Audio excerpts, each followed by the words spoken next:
అందరికీ తొలి ఏకాదశి శుభాకాంక్షలు. తర్వాతనే మనకు అన్ని ఫెస్టివల్స్ అన్ని పండుగలు అవన్నీ కూడా స్టార్ట్ అవుతాయి. అసలు ఏకాదశి అంటేనే మనకు గుర్తొచ్చేది ఫాస్టింగ్, ఉపవాసం. చాలా మంది ఉపవాసం చేస్తారు. అసలు మన ధర్మంలో, ఈ దేశంలో పుట్టిన ప్రతి ఆచారానికి కూడా ఒక సైంటిఫిక్ ఎవిడెన్స్ అనేది ఉంటుంది, ఒక శాస్త్రీయత అనేది ఖచ్చితంగా ఉంటుంది. అది మానవ జాతికి చాలా సహాయం చేస్తుంది, చాలా రకాలుగా బెనిఫిట్ ఉంటుంది. అసలు ఫాస్టింగ్ చేయడం వల్ల మనిషికి కలిగే ప్రయోజనాలు ఏంటి అనేది మనం తెలుసుకుంటే మంచిది. ఎందుకంటే చాలా ఆచారాలని మనం మతం రంగు పూసి పాటించకపోవడం వల్ల చాలా కోల్పోతున్నాం. మనకి దాని వెనకాల ఉన్న సైంటిఫిక్ పరిజ్ఞానం ఏంటో ఖచ్చితంగా తెలుసుకోవాల్సిన అవసరం ఉంది. ఈరోజు ఏకాదశి సందర్భంగా మనం ఫాస్టింగ్ యొక్క బెనిఫిట్స్ అని తెలుసుకున్నాం. ఫాస్టింగ్ చేయడం వల్ల శరీరంలో అన్ని అవయవాలకి చాలా లాభం చేకూరుతుంది. ముఖ్యంగా మనం గుండె జబ్బులు చాలా వరకు ఫాస్టింగ్ చేయడం వల్ల తగ్గిపోతుంది. The fasting study, because when we say fasting, a lot of people in this culture, in this area think, oh, one day of not eating and then going back to what constituted fasting in your study? Well, we've studied fasting of one day approximately in our population of cardiac patients previously, and we found that there was, for the general population, there was a reduced risk of coronary artery disease and also diabetes. ఇప్పుడు modern science కూడా ఏం చెప్తుందంటే fasting ని రెండు రకాలుగా చేయనుంటుంది. Intermediate fasting అంటారు. అంటే 16-8 ఒక సైకిల్ అని ఉంటుంది, 5-2 అని ఉంటుంది. 5-2లో ఏం చేస్తారంటే 5 రోజులు నార్మల్ ఫుడ్ తీసుకుంటారు, మిగిలిన 2 రోజులు తక్కువ క్యాలరీస్, అంటే రోజు మొత్తం కలిపి 500 నుంచి 600 క్యాలరీస్ తీసుకుంటారు. ఇంకొక మెథడ్ ఏంటంటే 16-8 అనేది. 16-8లో ఏం చేస్తారంటే సేమ్ మనం ఏకాదశిలో చేసినట్టే చేస్తారు. అంటే 8 గంటలు ఫుడ్ తీసుకుంటారు, మిగిలిన 16 గంటలు ఫాస్టింగ్ చేస్తారు. సేమ్ ఏకాదశిలో మనం ఏం చేస్తుంటాం, పొద్దున్న నుంచి రాత్రి వరకు ఏం తీసుకోం, రాత్రి తర్వాత తీసుకుంటాం ఆహారం అనేది నార్మల్గా. సో ఇది 16-8 మెథడ్. దీనివల్ల ఎంత బెనిఫిట్ అంటే అన్ని అవయవాలకి, శరీరం మొత్తానికి చాలా లాభం చేకూరుతుంది. ముఖ్యంగా గుండెకి సంబంధించిన వ్యాధులన్నీ తక్కువైతాయి, కొలెస్ట్రాల్ లెవెల్ బాడీలో తగ్గిపోతుంది, బీపీ ఉన్న వాళ్ళందరికీ చాలా వరకు బీపీ లెవెల్స్ తక్కువైతే వస్తాయి. వెయిట్ రిడక్షన్ అనేది, ఫ్యాట్ రిడక్షన్, శరీరంలో విజరల్ ఫ్యాట్ అంటాం. విజరల్ ఫ్యాట్ ఎక్కువ అవడం వల్లనే మనకు చాలా నష్టం జరుగుతుంది. విజరల్ ఫ్యాట్ ఎక్కువ అవడం వల్ల ఇన్సులిన్ రెసిస్టెన్స్ పెరుగుతుంది. సో మనం ఈ ఫాస్టింగ్ చేయనప్పుడు శరీరంలో ఇన్సులిన్ లెవెల్ తగ్గిపోతుంది, ఇన్సులిన్ రెసిస్టెన్స్ తక్కువ అవుతుంది. దీనివల్ల డయాబెటీస్ అనేది కంట్రోల్లోకి వస్తుంది. ఓవరాల్ గా మనం తీసుకుంటే బరువు కూడా సుమారుగా 7% వరకు మనం ఇంటర్మీడియట్ ఫాస్టింగ్ తో తగ్గించుకోవచ్చు మన బరువుని. ఈ కీటోసిస్ అనే ప్రాసెస్ జరుగుతుంది ఫాస్టింగ్ లో. ఈ కీటోసిస్ వల్ల చాలా మెదడుకు సంబంధించిన వ్యాధులు కూడా చాలా లాభం చేకూరుతుంది. శరీరంలో గ్రోత్ హార్మోన్ అనేది పెరిగి, ప్రోటీన్ లెవెల్ పెరిగి, మజిల్ మాస్ పెరుగుతుంది, ఫ్యాట్ లెవెల్ తక్కువ అయితే వస్తుంది. ఫాస్టింగ్ వల్ల మనకి కలిగే ప్రయోజనాల్లో ఇంకొక ముఖ్యమైనది ఏంటంటే క్యాన్సర్. ఫాస్టింగ్ ఉన్నప్పుడు శరీరంలో ఒక ఆటోఫేజ్ అనే ప్రక్రియ జరుగుతుంది. ఏవైతే ముసలు అయిపోయినాయో, ఏవైతే సెల్స్ ఫిట్ గా లేవో, యాక్టివ్ గా లేవో, ఆ కణాలన్నీ కూడా చనిపోతాయి ఫాస్టింగ్ అప్పుడు మన శరీరం. దానివల్ల ఆంకోజీన్స్ అంటే క్యాన్సర్ ని కలగజేసే జీన్ ఎక్స్ప్రెషన్ తక్కువయ్యి యాంటీ ఆంకోజీన్స్ అనే ఎక్స్ప్రెషన్ అనేది పెరుగుతుంది. దీనివల్ల క్యాన్సర్ ని మనం నివారించవచ్చు. ఫాస్టింగ్ చేయడం వల్ల అనేక రకాల క్యాన్సర్.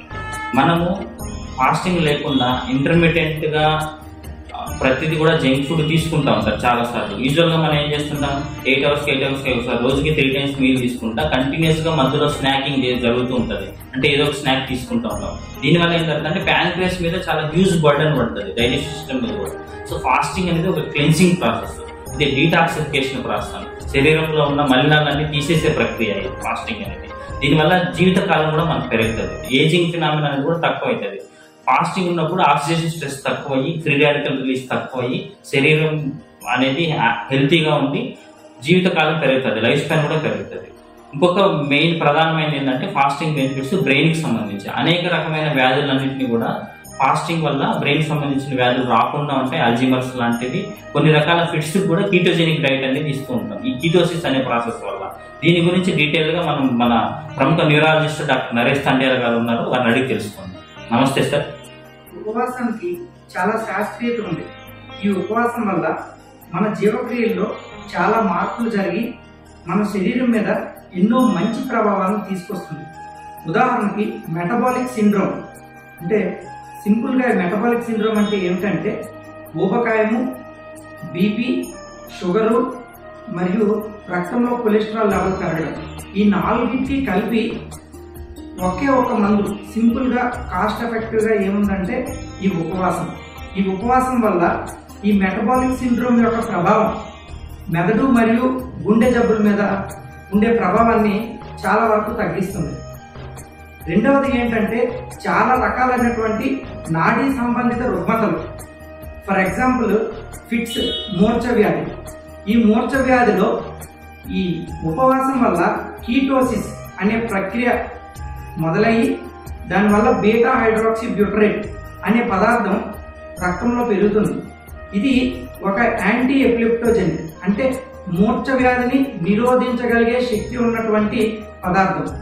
సో మందులతో నయం కాని మూర్ఛ వ్యాధుల్లో ఈ ఉపవాసం అనేది ఎంతో ఉపయోగకరం.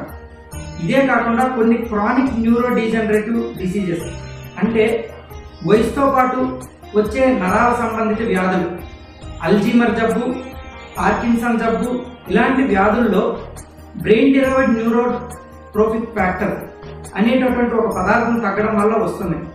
ఈ ఉపవాసం చేసే వ్యక్తుల్లో ఈ BDNF అనే పదార్థం యొక్క లెవెల్స్ పెరిగి ఈ జబ్బులు యొక్క చెడు ప్రభావం శరీరం మీద తగ్గే అవకాశం ఉందని పరిశోధనలు తెలియజేస్తున్నాయి. ఫాస్టింగ్ బెనిఫిట్స్ మనం తెలుసుకున్నాం ఇప్పుడు. కానీ ఫాస్టింగ్ ఎవరు చేయకూడదు అంటే 18 సంవత్సరాల లోపల పిల్లవాళ్ళు చేయకూడదు, ప్రెగ్నెంట్ లేడీస్ చేయకూడదు, పాలిచ్చే తల్లులు చేయకూడదు, ఈటింగ్ డిజార్డర్స్ ఉంటాయి కొంతమందికి, వాళ్ళు చేయకూడదు, డయాబెటీస్ ఆల్రెడీ ఉన్న వాళ్ళు, షుగర్ మందులు వాడుతున్న వాళ్ళు చేయకూడదు. వీళ్ళు కాకుండా మిగిలిన వాళ్ళందరూ ఫాస్టింగ్ చేయొచ్చు. ఫాస్టింగ్ చేయడం ద్వారా చాలా బెనిఫిట్స్ ఉంటాయని మనం తెలుసుకున్నాం. Thank you.